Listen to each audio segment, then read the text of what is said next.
Assalamualaikum warahmatullahi wabarakatuh. Perkenalkan, nama saya Elisa Rahmadina. Saya akan menjelaskan tentang perkembangan anak di SD. Di sini ada pengertian perkembangan anak. Siswa di sekolah dasar merupakan anak yang paling banyak mengalami perubahan sangat drastis baik mental maupun fisik. Usia anak SD yang berkisar antara 6-12 tahun menurut Seifert dan Hafung memiliki 3 jenis perkembangan, yaitu perkembangan fisik, kognitif, dan psikososial.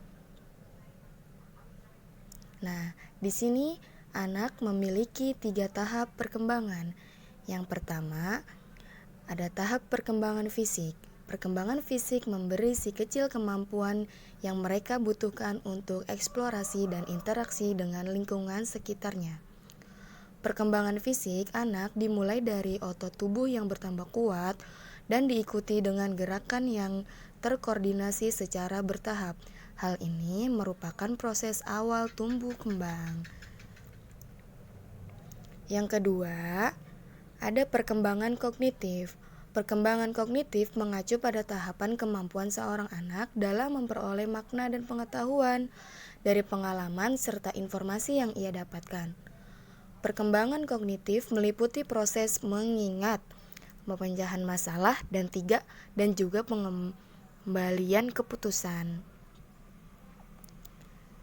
Nah, terus yang ketiga, ada perkembangan psikososial. Adalah perkembangan yang berkaitan dengan emosi, motivasi, dan perkembangan pribadi manusia serta perubahan dalam bagaimana individu berhubungan dengan orang lain. Saat si kecil mulai menginjak bangku sekolah, pada saat inilah pola perilaku sosial si kecil akan terlihat. Nah, di sini ada perkembangan anak pada bahasa. Perkembangan bahasa merupakan media komunikasi yang digunakan untuk menyampaikan pesan, pendapat, perasaan dengan menggunakan simbol-simbol yang disepakati bersama. Kemudian, kata dirangkai berdasarkan urutan membentuk kalimat yang bermakna dan mengikuti aturan atau tata bahasa yang berlaku dalam suatu komunitas atau masyarakat. Bahasa dibedakan menjadi 3, yaitu bahasa lisan, bahasa tulis, dan bahasa isyarat. Di sini ada perkembangan sosial pada anak. Perkembangan sosial anak berarti memperoleh kemampuan berperilaku yang sesuai dengan tuntutan sosial. Tuntutan sosial pada perilaku sosial anak tergantung dari perbedaan harapan, tuntutan, budaya dalam masyarakat, tempat untuk tumbuh berkembang, tugas perkembangannya. Dalam belajar hidup bermasyarakat diperlukan 3 proses dalam bersosialisasi, yaitu yang pertama, belajar berperilaku yang dapat diterima sosial. Yang kedua, memainkan peran sosial yang didapat dan diterima. Yang tiga, perkembangan sikap sosial. Selanjutnya, ada perkembangan minat anak. Menurut McCarthy 1975 mengartikan minat adalah perhatian yang kuat, intensif, dan menguasai individu secara mendalam untuk tekun melakukan suatu aktivitas. Secara operasional, menurut Lilawati 1988 mengartikan minat adalah suatu perhatian yang kuat dan mendalam disertai dengan perasaan senang terhadap suatu kegiatan, sehingga mengarahkan anak untuk melakukan kegiatan tersebut dengan kemampuan sendiri.